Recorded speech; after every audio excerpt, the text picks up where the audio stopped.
Hola, buenas tardes, bienvenidos de nuevo a mi canal. Bueno, pues voy a intentar colgar por enésima vez este vídeo sobre el misterio de Portbou, que ya he intentado colgar dos veces en mi canal y las dos veces me lo han tirado, es decir, me han puesto una infracción. Y eso que la segunda vez que lo colgué lo había capado, literalmente lo había censurado yo misma, básicamente porque trata un tema que YouTube, bueno, pues censura, básicamente porque es cuando alguien decide, en teoría, quitarse la vida, ¿vale? Sabéis que hay ciertas palabras que YouTube no acepta y que yo además no suelo utilizar, y si las utilizo no digo la palabra completa, pero bueno, aún así no ha sido suficiente. Entonces, ¿qué pasa? Bueno, pues que simplemente me estoy limitando a contar uno de los muchos hechos misteriosos que ha sucedido en España y que sin ninguna duda pues es este caso precisamente, conocido como eso, el caso de la chica de Portbou. Y básicamente este caso fue un caso pues mm, rodeado de misterio total, y que en el fondo, si conocemos los hechos, realmente no deja de resultar curioso cómo fue posible que pasase todo esto, ¿no? De alguna manera.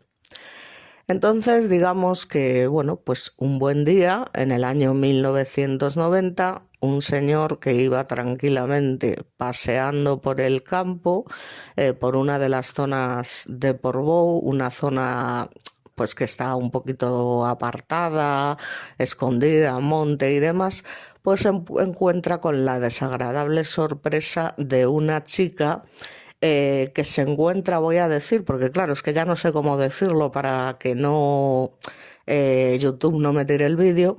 Se encuentra una chica básicamente, bueno, pues en un árbol, evidentemente fallecida, digamos, sujeta, de alguna manera a ese árbol con una cuerda, mirando curiosamente hacia el árbol, cosa que es extraña, ¿no? Lo siguiente, porque cuando una persona se quita la vida, lo normal es que, pues, digamos, que lo haga en una rama y demás, pero no mirando hacia el árbol con la cara pegada, ¿no?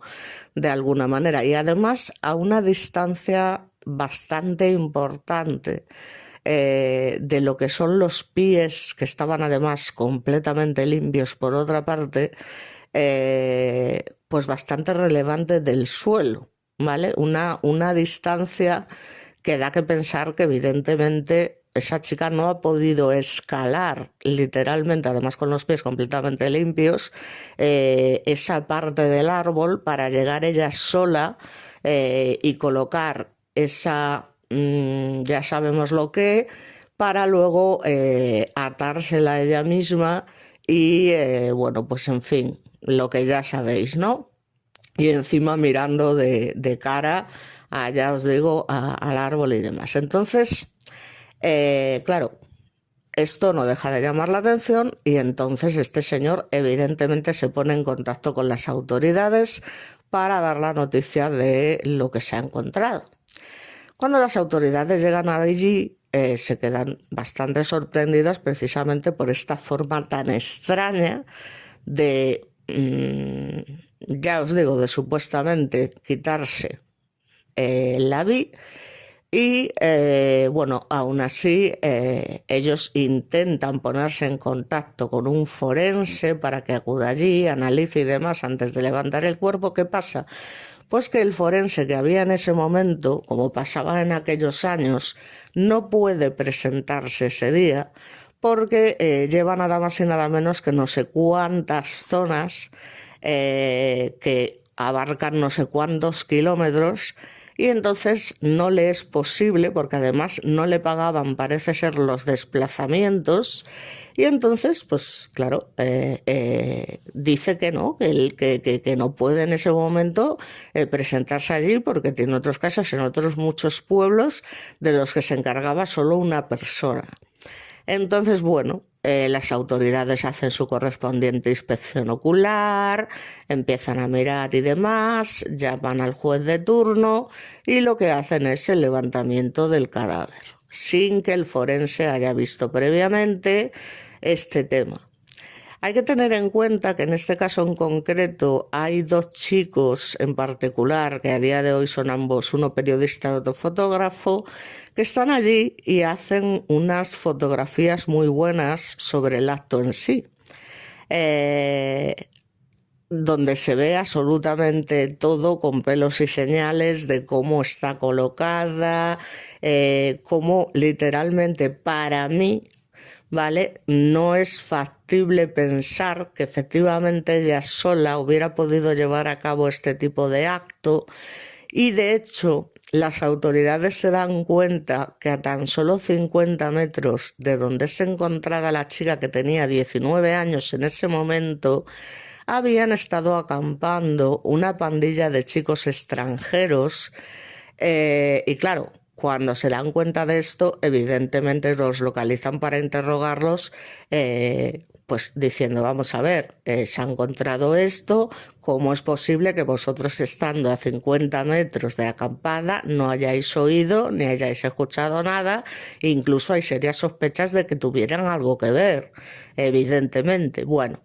Total, que ellos dicen que ellos no han escuchado nada, que no saben nada, patatín, patatán. Como no se puede demostrar, pues evidentemente los dejan que se vayan y demás. Bien. ¿Qué pasa? Bueno, pues que llega el momento de la autopsia. Ya al día siguiente, una vez que se ha hecho el levantamiento del cadáver y se encuentra en la sala de autopsias, llega el famoso forense que no ha visto la escena del crimen, no ha visto cómo se encontraba el cuerpo, entonces coge y realiza la autopsia correspondiente. Entonces, claro, ve una serie de marcas, evidentemente, en el cuello de la chica, como es obvio. Y entonces, bueno, pues en un principio, pues él dice, claro, esto está claro que ha sido una cosa voluntaria por parte de la chica y demás, y llega a la misma conclusión que las autoridades. Entonces, en un principio pues se cierra el caso como que ha sido, ya os digo, una cosa que no tiene nada que ver con un crimen. Bien, ¿qué pasa? Bueno, pues aquí pasa una cosa muy curiosa. Y es que, claro, ahora de lo que se trata es porque esta chica resulta que casualmente no dispone de ningún tipo de documentación ni de dinero, nada. Es decir, está solamente el cuerpo, lo cual no deja de resultar curioso, porque evidentemente esto puede ser de forma bastante probable una señal de que hay alguien que no quiere que la chica sea identificada o que le ha quitado sus pertenencias. O sea, lo que está claro es que ella misma no se las ha quitado, ¿no? Aparte de que, por ya os digo, la posición del cuerpo y demás es que no tiene ninguna lógica, como veremos a continuación. Entonces, en un principio se cierra el caso de esta manera y ¿qué es lo que se hace? Bueno, pues esperar a que evidentemente esto se publica en los periódicos, primero a nivel local, para ver si alguien puede identificar a esta chica. Ya que no tiene documentación, pues en un principio es declarada como NN, que significa no name, es decir, una persona que no tiene nombre, porque no saben quién es, no tienen forma de saberlo. Entonces se publican estas fotografías y esperan un tiempo prudencial a ver si aparece alguien que denuncie la desaparición. Estamos hablando de una chica de 19 años, o sea, una niña que ya os digo, en apariencia y de manera voluntaria ha realizado este acto de que todo el mundo sabe y claro, se supone que tiene que haber alguien que la conozca, porque no estamos hablando precisamente por la vestimenta, por la forma en la que iba vestida, peinada y tal. O sea, no estamos hablando de una chica que fuese una pordiosera, una prostituta. nada, o sea, es una chica normal que aparece de esa forma tan extraña. Entonces se espera, ya os digo, ese tiempo para que aparezca alguien que denuncie su desaparición. ¿Qué pasa? Que pasan los días y pasan las semanas y allí ni Dios denuncia ninguna desaparición y ni Dios parece reconocer a esa chica, cosa que no deja de ser llamativa, ¿no? Lo siguiente. Tanto es así que, bueno, que finalmente la noticia se hace eco nacional e incluso, bueno, pues internacional, pero claro, básicamente con Francia. ¿Por qué? Bueno, pues porque Portbou era una zona muy turística donde, que era una de las que tenía, de las pocas en España, que tenía una estación internacional. Por eso era un sitio donde acudían a menudo muchos extranjeros a pasar sus días de vacaciones y demás. Estamos hablando de Girona, un sitio muy bonito con sus playas, sus montes, sus demás, ¿no? Entonces los extranjeros aprovechaban que tenían este tren, sobre todo los franceses que están al lado, de coger esos trenes y llegar allí y demás. Entonces la noticia llega hasta Francia y aún así nadie reconoce a esta chica, a pesar de la cantidad de fotos que se publican de lo que tienen, porque es lo único. Entonces deciden, porque piensan que en algún momento alguien tiene que reconocerla. Entonces deciden embalsamar el cuerpo, literalmente. ¿Para qué? Pues para, lógicamente, mantenerlo en unas condiciones relativamente normales, por supuesto en una cámara frigorífica, para que en el momento en que aparezca, porque ellos entienden que tiene que aparecer sí o sí, la persona que eche de menos a esta chica, que se entiende que tiene una familia, que tiene unos padres, que tiene unos hermanos o que unos tíos, unos abuelos, lo que sea, entonces embalsaman el cuerpo y ¿qué pasa? Que el tiempo sigue pasando, semanas, las semanas se convierten en meses y entonces llega un momento que ¿qué pasa? Pues que básicamente no pueden tener eternamente a una persona embalsamada ocupando una cámara frigorífica porque lamentablemente pues las muertes se producen a diario y necesitan ese espacio. Entonces, como pasa un montón de tiempo sin que nadie vaya a reconocer a la chica y demás, estamos hablando de casi 2 años. Estamos hablando también de que el crimen se comete en verano del año 1990, concretamente en agosto. Pues claro, dicen, bueno, pues aquí no viene nadie a identificarla, han pasado ya 2 años y demás, pues no nos queda otra que llevarla al cementerio de Portbou y allí, pues, enterrarla. Y claro, en estos casos donde no hay una identificación, no hay nada, este tipo de cuerpos, lamentablemente, no tienen un nicho individual, ni muchísimo menos. Entonces, ¿qué pasa? Que los entierran, como hacían en su día con los cuerpos de la guerra civil o como hacían los nazis con los judíos y demás, en una fosa común. Es decir, es una fosa común donde echan un cuerpo y otro total, que allí se mezclan una cantidad de huesos inimaginables de un montón de personas que como os podréis imaginar, pues luego a la hora de la posible identificación tienes que identificar unos huesos entre cientos de huesos, ¿vale? Bueno, la cuestión es que los años van pasando y ya os digo, el caso se va quedando en el olvido, porque ya os digo, estamos hablando que pasan nada más y nada menos que 32 años hasta que definitivamente se resuelve el caso de la famosa chica de Portbou. Y esto, o sea, es llamativo, ¿no? Lo siguiente, ¿no? O sea, es una cosa curiosa porque tenemos la paradoja de que por una parte, en su momento, está siendo buscada por todo, o sea, a nivel nacional, por toda España, y por otra parte, incluso por Francia y demás, buscada por todas partes sin que aparezca nadie, y por otra parte, resulta que hay una familia, la familia de esta chica que sí que existía y que sí que estaba ahí, estaban esos padres y esa hermana, que resulta que son de Florencia, es decir, esta chica resulta que era italiana. Bien, pues está la paradoja de que por una parte, ya os digo, se la está buscando desesperadamente y a su vez en Italia no se están enterando de nada de lo que está pasando en España y Francia y de que esta desaparición está siendo publicada en un montón de noticieros.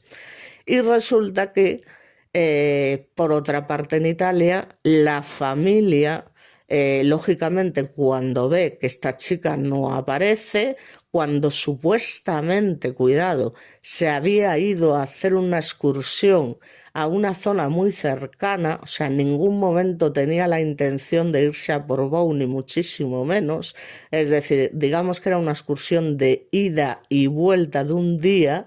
Pues cuando la hermana y los padres ven que no aparecen, evidentemente denuncian la desaparición, empiezan a colgar los típicos carteles por todas partes, de que mira, mi hija ha desaparecido, se ha ido con lo puesto, llevaba solo 30 euros, en ese momento lo que fuese, en pesetas, en fin. Llevaba solamente esto, su documentación, no tenía pasaporte, es decir, eh, ¿qué ha pasado con mi hija? Tal, tal, tal. Pasan 32 años sin que esta familia sepa absolutamente nada de lo que ha pasado con su hija, al igual que pasa en España y en Francia, que se queda como un misterio sin resolver. Bueno, ¿qué pasa? Que llega un momento que un gran experto, al que también admiro, tengo que decir, Carl Porta, que imagino que todos conoceréis, que es un periodista experto en este tipo de crímenes y demás, bueno, pues se entera del suceso y decide hacer un programa que todo el mundo ve y que llega y se expande a nivel internacional cuando se dan cuenta que los chicos que estaban allí a 50 metros eran austriacos. Entonces cuentan el caso sacando pues todas las fotografías que había de la chica, de lo que es el cadáver, porque no tenían nada más, para que alguien la pudiese identificar, como os comento. Entonces, claro, cuando se da cuenta que los chicos son austriacos, él conoce, Carl Porta, a un periodista de allí y deciden ponerse en contacto con uno de estos chicos. Estamos hablando de 32 años después. O sea, para ver si pueden averiguar algo y demás. Vale, se ponen en contacto con estos chicos. El chico en cuestión le dice que no quiere saber nada de ese tema, que han pasado muchos años, que él no quiere rollos, que no sé qué, y les deja manga por hombro, por decirlo de alguna manera. En fin, total, que el caso, lógicamente, una vez que se publica en la televisión y ya tenemos, pues, digamos, un crimen que pasa a ser internacional, es cuando una señora italiana ve el programa e inmediatamente reconoce a la chica, porque era una vecina suya de la zona y que sabe que es la chica famosa que lleva nada más y nada menos que 32 años siendo buscada desesperadamente por una familia que prácticamente, aunque mantuvieran la esperanza, ya se había dado por vencida, porque estamos hablando de 3 décadas. Entonces, cuando ve esto, la señora, claro, se queda impactada y rápidamente se va a la casa de esta familia y dice, oye, mira, acabo de ver un programa y demás donde sale esta documentación y donde salen las fotografías de vuestra hija, que resulta que parece ser que su cuerpo fue hallado en su momento en el bosque no sé qué, en un árbol, patatín, patatán, y que se considera que, en fin. Entonces, claro, la familia evidentemente ve esas fotos e inmediatamente se dan cuenta, con las fotos reales que ya tienen de las chicas en su vida diaria, que se trata de esta chica. ¿Vale? Entonces, por fin se le puede poner nombre a la famosa chica de Portbou.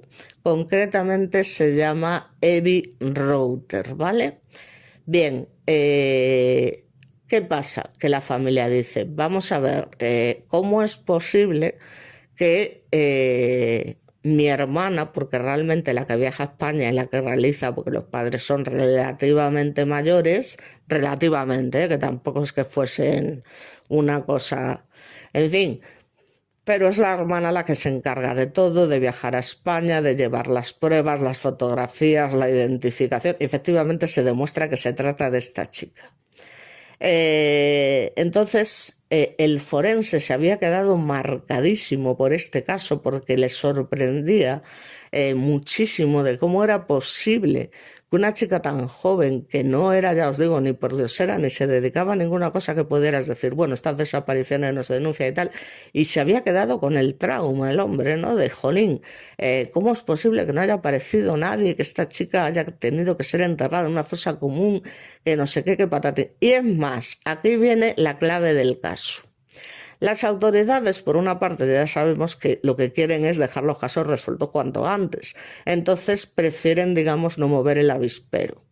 Entonces se quedan con la versión oficial, entre comillas. Estamos hablando de que ese forense en ningún momento vio la escena del crimen, porque en su momento no se pudo presentar, ya os digo, para llevar a cabo el levantamiento del cuerpo. Ya lo hizo directamente en la sala de autopsias, con lo cual llegó a la conclusión que habían llegado las autoridades, que es básicamente que esta chica voluntariamente X. Lo voy a dejar así. ¿Qué pasa? Pues que cuando este señor, después de haber hecho la autopsia, se encuentra con las fotografías que tienen una calidad magnífica de este chico, que ya os digo que luego se dedicó a esto toda su vida y su hermano se dedicó al periodismo y demás, presenta las fotografías, el forense, nada más ver las fotografías de la escena del crimen, llega a la conclusión de que de ninguna manera, ¿vale? Tanto por la posición como por la falta de documentación de la chica, como por una serie de condiciones que aparecen ahí, ha podido ser un acto voluntario. Que eso es a todas luces un homicidio, que es imposible que ella sola haya podido escalar el árbol, atar X a una altura determinada y hacer un nudo determinado para luego ella misma poder, ya os digo, o sea, tengo que hablar así porque ya os digo, es que lo he intentado de todas las maneras y me tiran el vídeo y me lo retiran y venga, y pim, pam, infracción, infracción. Bueno, pues nada, pues tendré que hablar como si hablase para, no sé. Entonces, bueno, de todas maneras, ya os digo, si queréis ver las fotos explícitas de tal, porque lamentablemente se pueden ver, ya os digo que simplemente o veis el programa de Crims de Carls Porta, donde os van a informar de todo perfectamente, o bien en internet ya sabéis que se puede encontrar de todo, lamentablemente. Entonces, se puede ver perfectamente cómo se encontraba el cuerpo. Entonces el forense dice que ni de coña, ya os digo, dice, es que cómo es posible que yo no hubiese visto estas fotos en el momento de realizar la autopsia. Dice, porque lógicamente si yo veo estas fotos antes de realizar la autopsia, no llego a la conclusión ni firmo oficialmente que esta chica lo ha hecho de forma voluntaria, porque es imposible, ¿no? Cosa con la que yo, viendo efectivamente esas fotografías, es que llegas a la misma conclusión. Dices, vamos a ver, es que esto no es que sea difícil, es que es imposible. O sea, a no ser que la chica haya gravitado sola, o sea, no sé, o sea, se está todo lo que es la ley de la gravedad, o sea, es que hay cosas que dices tú, ¿cómo es posible? Y además ya te digo, mirando, o sea, de cara, pegado prácticamente el cuerpo a lo que es el árbol, de frente, en lugar de la posición habitual. En fin, una cosa rarísima y sobre todo esa distancia, ya os digo, que hay entre el suelo y los pies. O sea, dices tú, es que es imposible, o sea, no tiene ningún sentido. Pero bueno, las autoridades siguen RQR, que la versión oficial es la versión oficial, y ellos pues que lo tienen claro, que fue lo que fue, y ya está. Vale, me parece magnífico. O sea, ellos lo que no quieren es tener que volver a investigar y tal, o sea, está claro.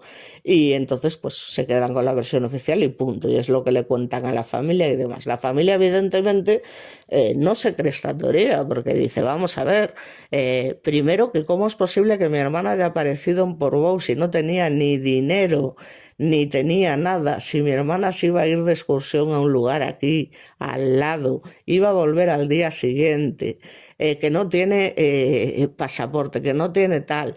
Eh, ¿Cómo puede ser posible que aparezca en Portbou? Y además, tampoco es que pueda ser una desaparición voluntaria que la chica se quisiera ir, porque no tenía, como se sabe, ningún problema, ni tenía nada. O sea, era una chica normal, con una vida normal, que tenía una relación excelente, tanto con su hermana como con sus padres, y que no era la primera vez porque hacía este tipo de viajes y demás, con su mochila, patatín, patatán. Entonces ellos llegan a la conclusión de que precisamente, pues por el motivo que sea, cuando ella va a realizar su excursión, se encuentra con un grupo de personas o lo que sea que bien bajo la influencia de ciertas sustancias o bien por obligación de alguna manera, bueno, pues la convencen o ya te digo, la obligan directamente a dirigirse a esta zona de España, que ya me dirás tú, la chica en ese momento ni siquiera sabría a dónde iba, ¿no? Eso según la manifestación de su propia familia. ¿Que todo es posible? Sí, pero ¿que es probable? Pues no. Porque ya te digo, estamos hablando de una chavalita de 19 años que tiene una vida normal, una vida que es feliz, que no sé qué, y que se va a una excursión, ya te digo, para volver y se deja todas sus pertenencias en casa porque tiene la intención de volver, o sea, es una cosa tal. Entonces, la familia dice, no, no, esto aquí tiene que haber habido algo o alguien y tal. No, no nos olvidemos de esos chicos austriacos que están acampados a 50 metros y que dicen no haber visto ni oído nada, cosa que es literalmente también prácticamente imposible, o sea, porque a 50 metros que no escuches ni veas nada, en fin, y ya os digo, que la chica no lleve nada encima, que no lleve su documentación, que no tal, es que eso alguien es que la ha cogido, o sea, alguien la ha cogido, y ya os digo, entonces, claro, se ponen en contacto y el forense efectivamente les dice, mire, ellos, después de haber hablado con las autoridades y de no quedarse conformes con esta explicación, hablan con el forense y el forense les comenta su hipótesis y su teoría. Dice, mire, yo resulta que este día no pude estar por tal, se hizo el levantamiento del cuerpo y yo me lo encontré en la sala de autopsias. En la sala de autopsias yo lo único que puedo confirmar es lo que se ve aquí, que es la causa de la muerte. Entonces, la causa de la muerte se sabe que ha sido por asfixia tal y demás. La cuestión es, ¿ha sido voluntaria o ha sido un crimen? Y es cuando el forense les cuenta su teoría. Dice, por la manera, por la forma, por todo lo que tal, o sea, es imposible que haya sido ella sola. Dice, esto como mínimo han tenido que intervenir dos personas, como mínimo. Entonces, el forense lo tiene clarísimo, muchos expertos lo tienen clarísimo y la familia también tiene clarísimo que de alguna manera alguien, de la manera que sea, que no se puede saber, la convence, o ya os digo, y además lo que se demuestra es que la chica, en el momento en que se comete, entre comillas, vamos a decir, el crimen, ese homicidio, se encuentra en un estado de semi-inconsciencia o semicomatosa, probablemente por la ingesta de sustancias, ya os digo, pues ilegales, como todo el mundo sabe, que por el motivo que sea la llevan por exceso, me imagino, a esa situación. Entonces, digamos que estaba totalmente inconsciente, con lo cual era imposible, ¿vale? Que ella sola pudiera hacer esto en un estado semicomatoso. Entonces, se cree que eso ha sido una puesta en escena para simular una muerte voluntaria cuando en realidad no ha sido así, ¿vale? Básicamente, por este motivo. O bien con la intención de, yo aquí lo dudo, creo que se les fue de las manos de alguna manera. La chica entró en coma o en un semicoma, se asustaron y decidieron tomar las típicas decisiones que se toman en frío en este tipo de casos y al final quiero pensar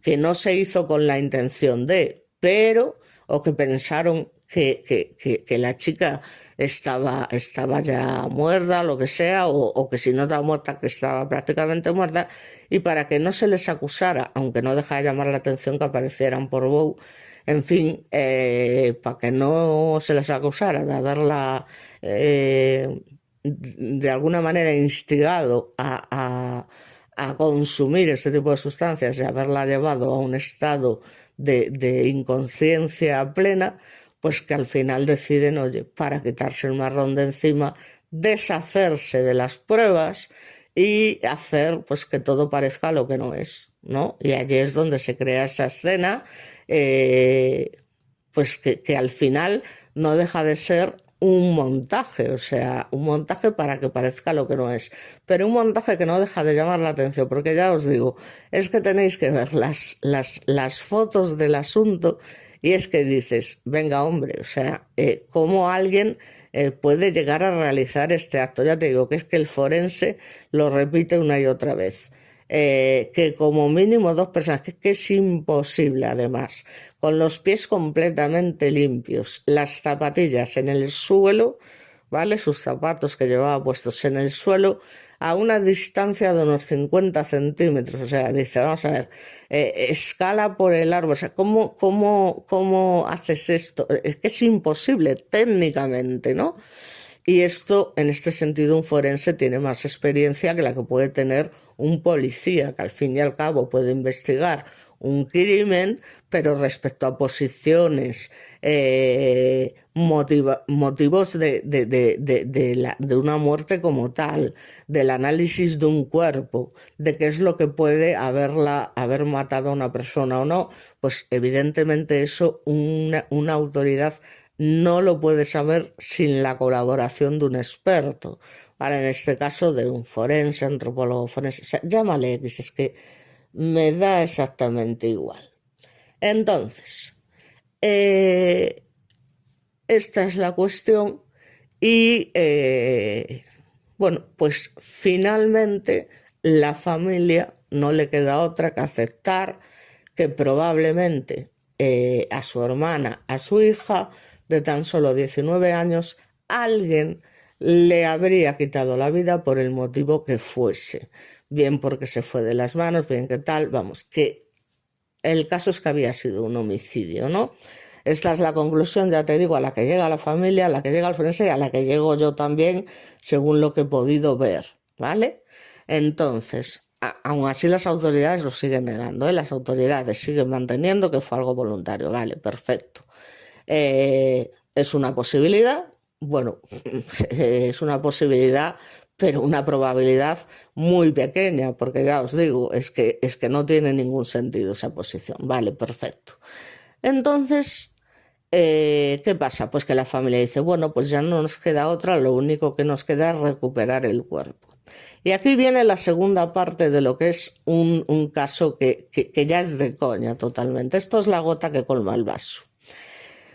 ¿Qué pasa? Que se supone que, como sabéis, habían enterrado ese cuerpo en una fosa común con un montón de cuerpos más que ya se habían esqueletizado, como os podréis imaginar.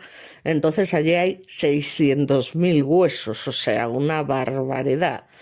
Aún así, la familia quiere recuperar el cuerpo, llevárselo a su Florencia natal y, lógicamente, enterrarlo allí y por lo menos tener un sitio donde velar a su hermana, a su hija y demás, por fin después de 32 años. ¿Qué pasa? Pues que efectivamente se ponen a su disposición todos los medios posibles y se realiza una excavación a conciencia, o sea, una buena excavación en condiciones, se levantan no sé cuántos 20.000 huesos, se empiezan a analizar y tal para ver qué huesos coinciden con la chica, no sé qué, patatín, patatán.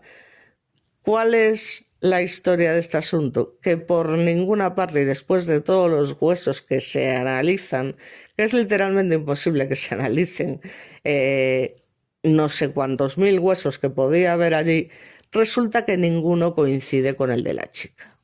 ¿Qué pasa? Pues que se intentan poner en contacto con las personas, que algunas ya habrían fallecido, porque estamos hablando de 32 años, que llevaron a cabo la investigación y que se encargaron de decidir dónde se iba a depositar el cuerpo, para ver exactamente en qué zona lo habían colocado, porque no fuera a ser que no fuese donde se había dicho en un principio, que fuese en otra zona. Total, que al final no se puede llegar a ninguna conclusión.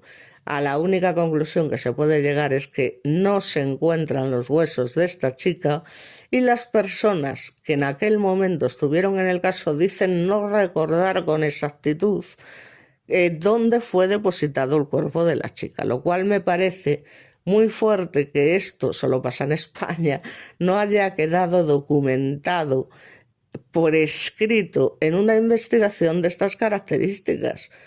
Que no me sepas decir qué has hecho con el cuerpo de mi hermana, es que han pasado muchos años, es que no sabemos exactamente si fue aquí o fue allí o no sé qué. Total, que después de toda esta historia y de que por fin, tras 3 décadas, consigues identificar el cuerpo y consigues tal, no puedes, digamos, darle nada a la familia, ni los restos que quedasen de la pobre chica, porque literalmente no tienen ni idea de qué es lo que ha pasado con esos huesos, porque o no recuerdan, o no quieren recordar, o sencillamente vete tú a saber si pudieron analizarse la cantidad de huesos que había allí, porque es que yo no me creo que puedas analizar miles de huesos. ¿Qué quieres que te diga? O sea, se analizarían pues unos pocos, básicamente los que pudieron.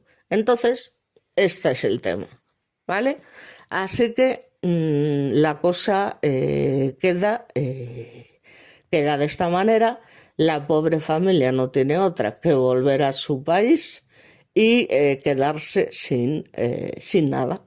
O sea, quedarse sin nada, básicamente. O sea, sin tener una certeza de nada, sin poder confirmar, porque aunque ellos estén convencidos y el forense también, tampoco se puede confirmar al 100% que fuese un homicidio, aunque desde luego tiene toda la pinta y la probabilidad es de un 98%, por mucho que digan las autoridades.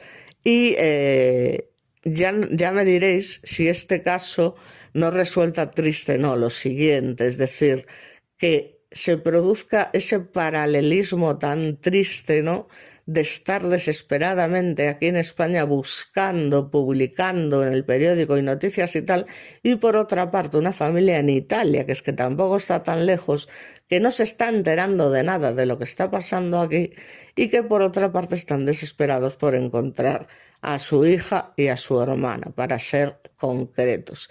Entonces, bueno, no deja de ser un caso misterioso, llamativo, el hecho de que el forense no se presentase allí y viese la escena del crimen. A mí me vais a perdonar, yo no sé, claro, yo he visto el programa, he visto las declaraciones que hace el hombre y entiendo que esta gente, claro, dice, claro, es que no es como ahora, que cada zona tiene a su propio forense. Antes no, antes un solo forense tenía que hacerse cargo de no sé cuántas zonas, encima no te pagaban el desplazamiento, te llamaban a la hora que fuese, de la mañana, de la madrugada o de cuando fuese, y te tenías que desplazar no sé cuántos, tantos kilómetros de tu propio bolsillo a tal. Entonces, no, o sea, no lo hice y tal, y no lo hice y tal.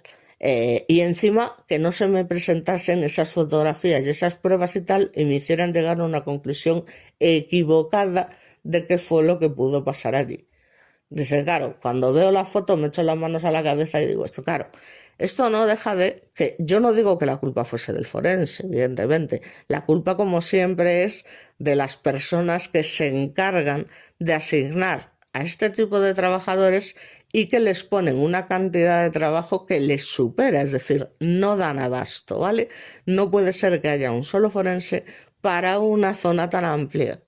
¿Vale? Porque claro, es que es fundamental que un forense esté en la escena de un crimen, joder.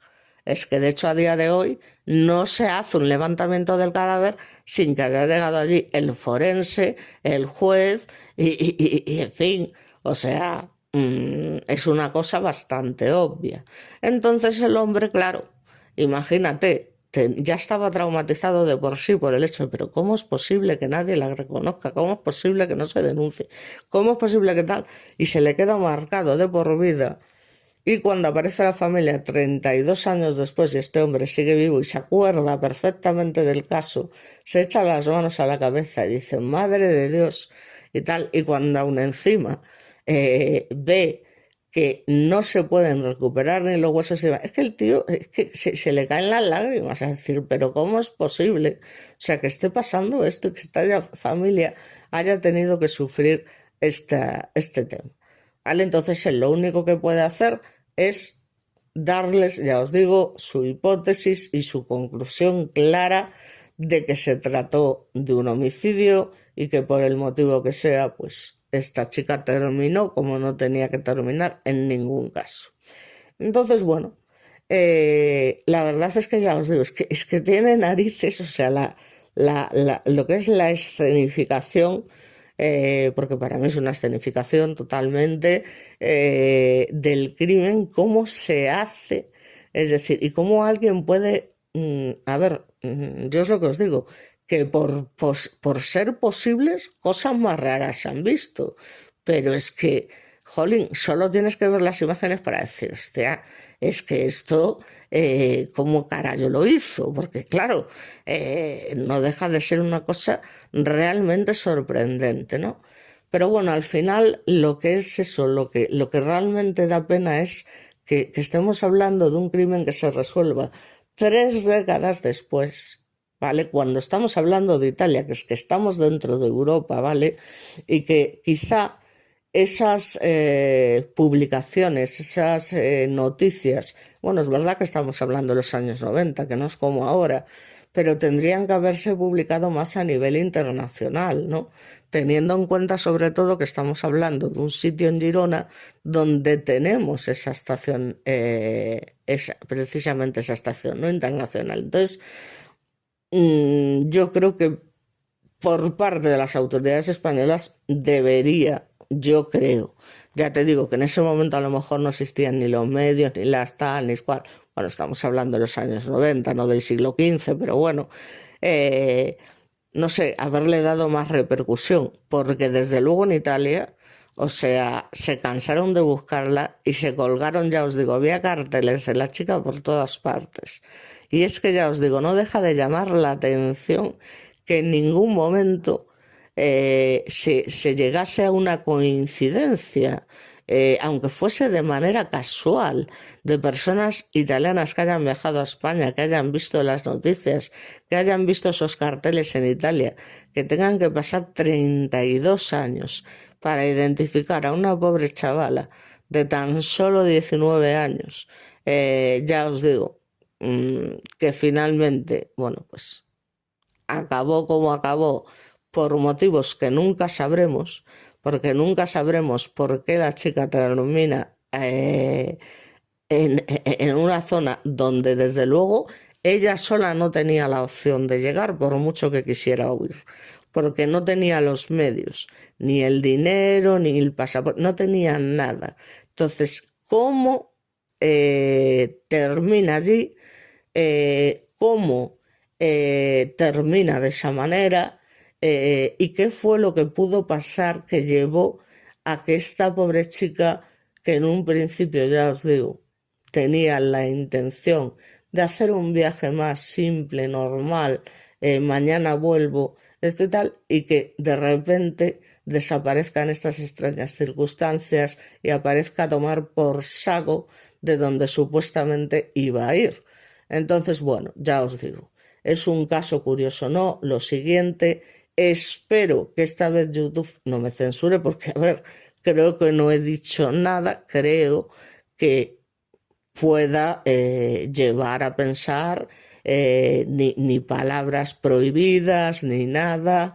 Y además, joder, es que yo entiendo que exista el tema de la censura ante ciertas cosas, que bueno, que pueden herir la sensibilidad de ciertas personas y familias, y yo siempre lo advierto, y siempre digo, advierto que este tal puede resultar especialmente sensible y demás, como he hecho en el caso de Lacey y de otros casos que son especialmente duros, el del David Oubel, este psicópata que asesina a sus propias hijas de esa manera con una sierra radial que tiene narices. Entonces, en fin, yo suelo advertir siempre, oye, mira, pues este caso es un poco delicado y tal. Pero es que aquí en particular, o sea, vamos a ver, es que tenemos que normalizar de alguna manera que estas cosas pasan y que la gente a veces, por desgracia, y no me refiero a esta chica en particular, sino a todos en general, de manera voluntaria, pues deciden tomar ese tipo de decisiones por motivos X. Y yo ya os digo que creo que en este no es el caso, ni muchísimo menos, todo lo contrario. Pero bueno, que es que, no sé, yo creo que aquí la política de YouTube también, yo creo que es excesivamente dura o estricta, por decirlo de alguna manera, porque, joder, es que esto pasa y es que hay niños que realizan este tema porque están bien en lo del tema del bullying, o sea, un montón de cosas. Entonces, al final, ¿qué pasa? O sea, que no se puede hablar con naturalidad de unos temas que al final son, jolín, reales y que son preocupaciones para esta sociedad. O sea, me parece muy triste.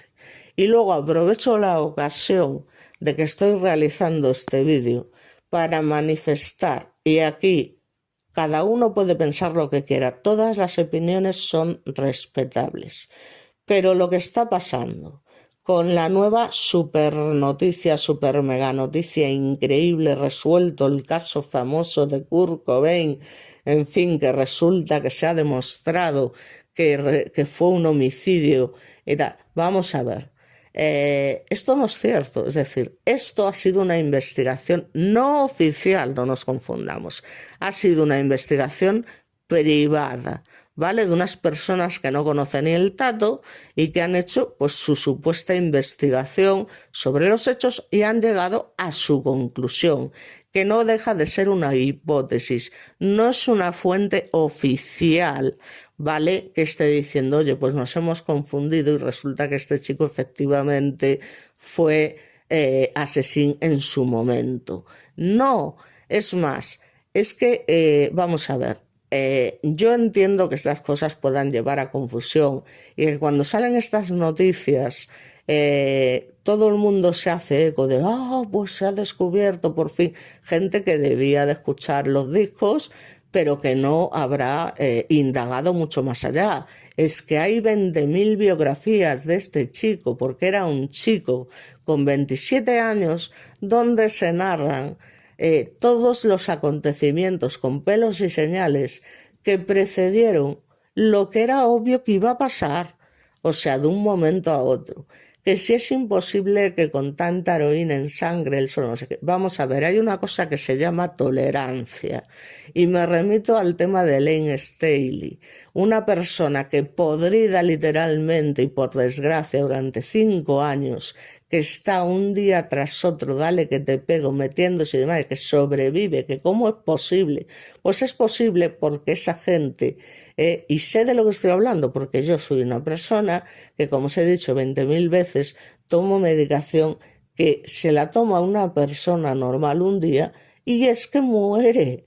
O sea, porque le da una sobredosis, o sea, o porque entra en coma, o sea, quiero decir, porque las benzodiazepinas son muy peligrosas y se tienen que empezar a dar en dosis muy bajas. Incluso cuando se dan en dosis altas, no llegan ni a una tercera parte de la que yo me tomo al día. Más otra serie de medicaciones, como pueden ser lo normal, por ejemplo, en el caso del diazepam, la dosis máxima diaria debe de ser de 5 miligramos. Nunca debe sobrepasar esa dosis, y de hecho se deben dar por un tiempo de 6 meses a 12 meses. Yo llevo tomando años, pero es que no tomo 5 miligramos, tomo 30, es decir, 3 veces más de lo que se toma normalmente. 3 dosis de 10 miligramos diarias. Pero aparte de esta benzodiazepina, tomo otra que se llama clonazepam y que se conoce como ribotril. La dosis normal es de 0,53 veces al día, es decir, desayuno, comida y cena. Bueno, pues yo tomo 2,5. Lo normal es 1,5. Y os puede parecer una pequeña diferencia, pero es una benzodiazepina muy fuerte con la que hay que tener mucho cuidado. Pero no solamente eso, es que luego además tomo Zolpidem, que como os comento, Zolpidem se da en dosis de 10 miligramos. 20 ya es mucho cuidado, porque si te pasas de 20, entras en te da una sobredosis, literalmente, y que, como os comento, es la medicación que empleaba Jeffrey Dahmer para drogar a sus víctimas, y que yo me la tomo como si fuese un caramelo, porque llevo años tomándomela igual que las benzodiazepinas. Mi cuerpo está preparado. Cualquier persona que le cuentes esto te dice, pero ¿cómo se va a tomar esa chica tal y aún así no dormir? Joder, y es que no, eso no es nada, porque es que luego está la quetiapina, ¿vale? Que es que la quetiapina se suelen mandar en dosis de 50 miligramos. Como mucho 50 miligramos por la mañana, 50 miligramos por la noche. Yo tomo 600 miligramos, y aún así no me duermo hasta las 7 de la mañana. Es decir, mi cuerpo está ya tan habituado a este tipo de medicación que creas una tolerancia increíble, como le pasó a Kurt Cobain, a Layne Staley y a 20.000 famosos más. Y cada 2 por 3 salen a la palestra estas noticias sensacionalistas de se ha demostrado no sé qué. Vamos a ver, la versión oficial sigue siendo la misma. Esta versión que ha salido a la palestra, ¿vale?, no es ni mucho menos oficial. Son una serie de personas que por su cuenta han hecho una investigación y han llegado a unas conclusiones, no sé cuántos años después, unas conclusiones que por otra parte ya se dieron a conocer en su día, y ya se investigó y se llegó a la conclusión de que no tenían ningún rigor científico, ni se puede ni existe ninguna evidencia formal de que este chico hubiese sido asesinado ni hace años ni hoy en día. Es más, es totalmente absurdo, porque cualquiera que se haya culturizado un poco con la historia de este chico sabe que fue un desgraciado toda su vida, el pobre chaval.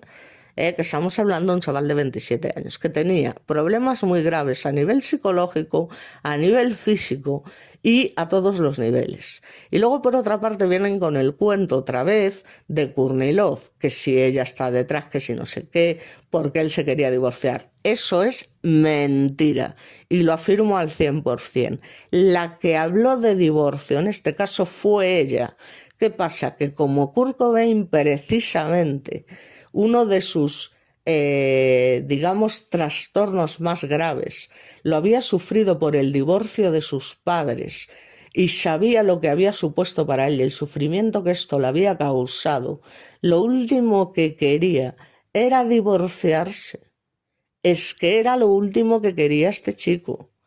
Entonces, cuando Courtney le plantea esta cuestión y él ya está metido en una vorágine de depresión profunda, de que ya ha perdido el control, que ya se ha hecho adicto a la heroína, que ya se le empezaban a notar los estragos que esto produce físicamente, las marcas en la piel, esas heridas, ese que no sé dónde pincharme, esa que empiezan a pudrirse las venas. O sea, ya empezaba a entrar y esa gente tiene una tolerancia, dicen, no, es que esa cantidad de heroína, bueno, pues es que supuestamente la cantidad de benzodiazepinas que yo tomo es imposible.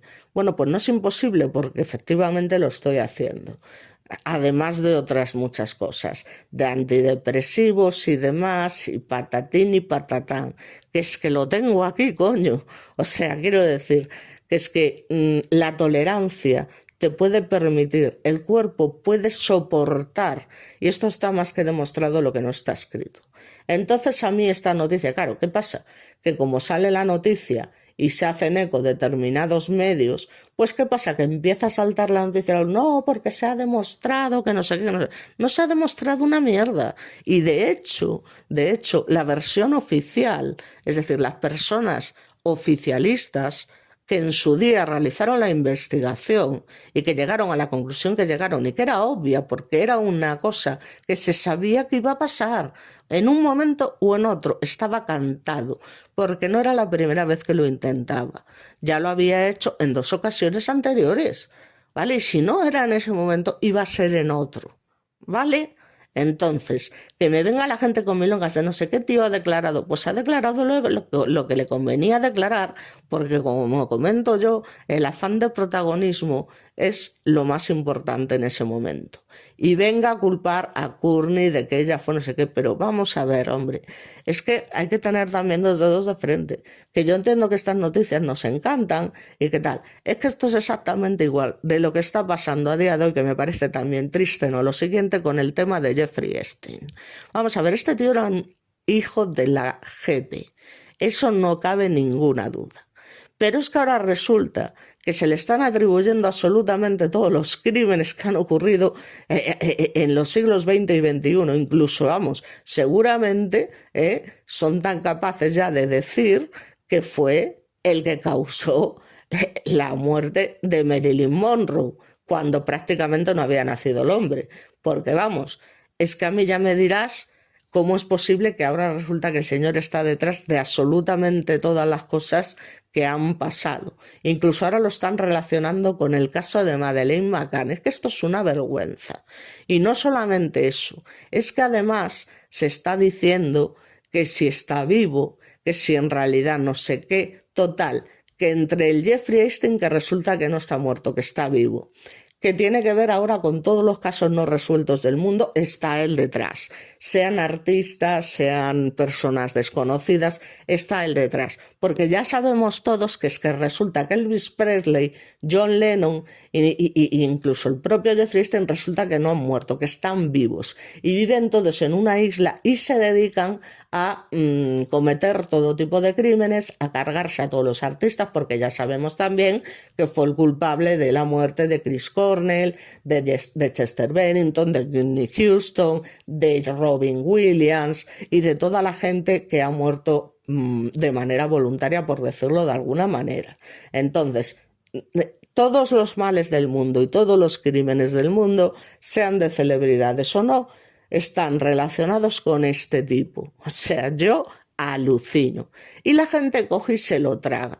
De verdad os lo digo. O sea, ahora resulta que tiene que ver con lo del tema de Madeleine McCann. Yo ya no sé dónde meterme porque no puedo entender, de verdad, escuchar a la perito forense Miriam Moya, que es especialista en estas cosas, por favor, vamos a centrarnos, no perdamos el norte, porque es tan fácil engañarnos y decir, no, unos forenses resulta que han demostrado que Kurt Cobain, no han demostrado una mierda. O sea, es que la versión oficial se ha negado y ha dicho que no hay evidencia, que es que las pruebas que supuestamente ellos afirman que demuestran X no demuestran nada. Y la versión oficial ha dicho claramente que el caso está cerrado y que eso está demostrado que fue lo que fue. Punto y pelota. Además es que estaba claro, era cantado, como Amy Winehouse y muchos otros, era cantado, ¿vale? Como muchísimos artistas. Además es que él lo había dicho y llevaba diciéndolo muchísimo tiempo. Y la gota que colmó el vaso fue cuando esta mujer le plantea el divorcio, que no fue al revés. Que no fue al revés, no, es que él se quería divorciar y entonces ella se quería quedar con su fortuna. Pero vamos a ver, lo primero, que la fortuna no era para ella, era para su hija, ¿vale? Y lo segundo, es que ella no necesitaba ese dinero, porque ella también era artista y también tenía dinero. Entonces, todas estas historias de verdad, o sea, es que son una cosa, y cada X tiempo alguien las saca a la palestra, yo no sé con qué intención, pero supongo que por afán de protagonismo, y el problema es que se les da coba, es decir, se les da prensa. Y entonces al final esa prensa, que empieza siendo una prensa a nivel local, termina siendo una prensa a nivel internacional y todo el mundo se cree la milonga. O sea, todo el mundo se cree la milonga y ahora todo el mundo está echando. Es que yo ya lo sabía, porque es que esto estaba claro, porque si Cunilo no sé qué. Yo de verdad os lo digo, ¿eh? O sea, yo ya no sé. Es que así nos va, así nos va. Porque luego es, intentas razonar, vamos a ver, es total, porque no se trata solamente de escuchar la música de una persona, hay que tener cierta cultura musical, al menos si realmente luego quieres discutir, dialogar, debatir sobre un tema. Para eso tienes que conocer quién era esta persona, cuál fue su vida. Y hay, en este caso además, 20.000 millones de biografías al respecto, donde se dan todos los detalles de la vida de este chico prácticamente hora por hora. Hay unas que son más fiables, otras que son menos fiables, unas que son más sensacionalistas, pero hay otras que son más reales. Entonces se trata de leer, de ver documentales, de ver realmente la vida que tenía este chico. Entonces, de verdad, ya está bien dejar descansar a este chaval que tenía solo 27 años y que no olvidemos que tiene una hija que ya bastante ha sufrido para que cada dos por tres estén saliendo estas noticias que no son más que sensacionalismo puro y duro. Igual que eso, entre Elvis Presley este y John Lennon, resulta que como están vivos, porque todo el mundo sabe que están vivos, ¿no? O sea, vamos a ver, o sea, está clarísimo. O sea, un montón de gente los ha visto y afirma que están vivos y tal, y entonces se dedican a hacer todas estas cosas, incluyendo ya, o sea, lo de Madeleine McCann, me vais a perdonar, pero es una vergüenza. Literalmente es una vergüenza. Esto que está pasando ya es el colmo de los colmos. O sea, que resulta que ya os digo, a partir de X momento, Jeffrey Epstein es el grandísimo HDGP, que lo era sin ninguna duda, que lo era al igual que Trump, al igual que el Woody Allen, el no sé qué. O sea, todos unos pederás, unos unos sinvergüenzas, el príncipe Andrés, no sé qué. O sea, que sí, que todo eso está muy bien, pero que lo que ya es el colmo es intentar achacar ahora todos los delitos que han sucedido a lo largo y ancho del mundo a estas personas, cuando es que prácticamente ni siquiera habían nacido. Vale, no me refiero al eso de Trump, pero el Jeffrey no, seguramente que ya fue él el que ya os digo, el que asesinó a Marilyn Monroe también, ¿vale? Y así sucesivamente, porque es que ya, o sea, no me sorprende nada, nada, porque se cuentan una semejante cantidad de barbaridades que yo de verdad alucino. Por favor, leed, informaros antes de entrar en un debate, ¿vale? Y de creernos cualquier noticia que salta como si fuera una novedad y que no está más que contando algo que se ha contado toda la vida. Que es que esa noticia no es ninguna novedad, que ya se contó en su día cuando sucedieron los hechos y se llegó a la conclusión certera de que no era cierto. O sea, de que sin ninguna duda este chico hizo algo que ya había intentado antes. ¿Vale? Varias veces y que está demostrado oficialmente que lo hizo él solito, ¿vale? En las dos veces, que es que una de ellas fue en su propia casa, que se encerró en el cuarto de baño con con un pum y tuvo que ser Courtney la que llamase a las autoridades para que hiciera el favor de hacerlo salir de ahí porque era capaz de cualquier cosa. Entonces, más las no sé cuántas pastillas que se tomó y que lo dejaron en coma profundo en Roma con toda la intención de quitarse del medio. Entonces, por favor, seamos serios, ¿vale? O sea, hay cosas que de verdad, y es un camelo permanente, y del que ahora todo el mundo se echa las manos a la cabeza, y es que yo lo sabía, y es que madre mía, y es que está claro, y es que no sé qué, que es una investigación privada, que esto no es oficial, señores, que no se ha admitido por parte de la versión oficial y no se va a reabrir el caso en ningún momento, porque ya quedó más que demostrado y además era cantado, punto y pelota. Si no lo hacía en ese momento, lo iba a hacer en otro, no hay más. ¿Eh? Courtney pidió ayuda a sus íntimos amigos, entre ellos Michael Stipe. No estamos hablando de un tío problemático, de un tío, no. Michael Stipe, cantante del grupo REM, que era íntimo amigo de Kurt Cobain, y pidió ayuda a sus mejores amigos para convencerlo de que se metiera a una clínica de rehabilitación. Y se escapó.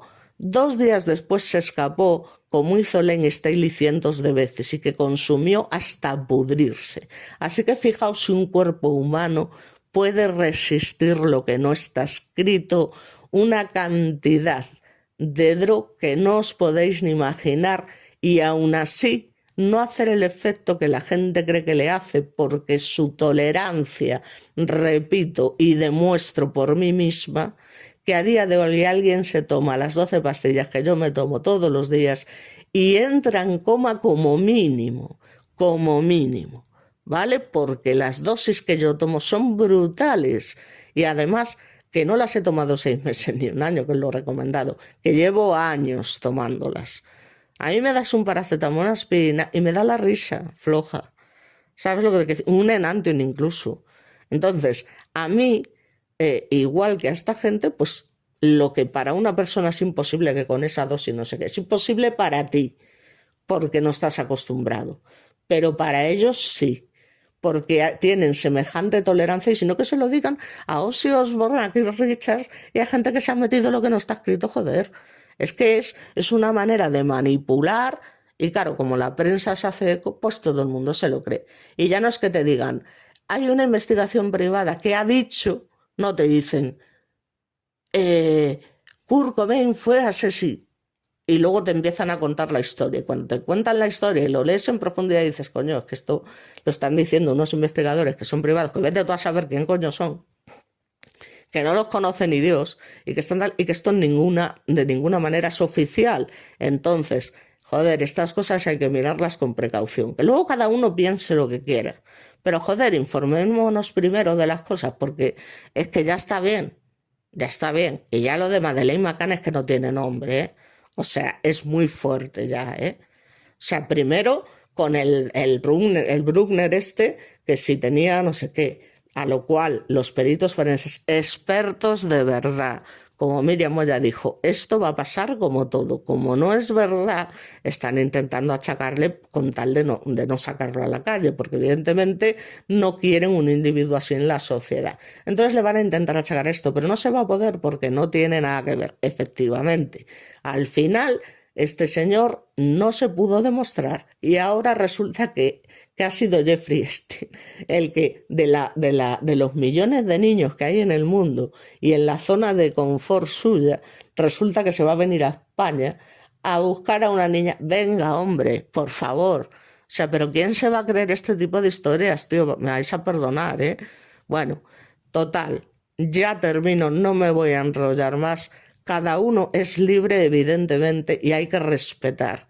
Pero igual que hay que respetar, también tenéis que respetar que yo intente razonar este tipo de cosas con el mayor respeto posible y que tengas que soportar que determinada gente que se ha limitado a escuchar su música y que no ha leído ni una puñetera biografía y que no sabe absolutamente nada de la vida de este chico y todo lo que lo llevó a lo que ya estaba cantado, ¿vale? Pues evidentemente, pues estas noticias les encantan. Porque ¿qué les encanta? Que es, sí, no sé qué, pim, pam, pim, pam. Y lo que han hecho es remover un avispero que lleva mucho tiempo ya, que estaba quietecito y en su sitio, ¿vale? Y eso no se puede hacer. Así que yo no voy a decir nada más. Cada uno que se crea lo que se quiera creer, porque al final va a dar igual, o sea, va a dar exactamente igual. iba a acabar de la misma manera. Incluso, aunque hubiese sido un homicidio, iba a terminar de la misma manera. Si no era por sus propias manos, o sea, era por las de otro, me da igual. O sea, esto era una cosa cantada, punto y pelota. Y con esto y un bizcocho nos vemos en el próximo vídeo. A ver si no me censuran. Muchas gracias. Que paséis un buen fin de semana.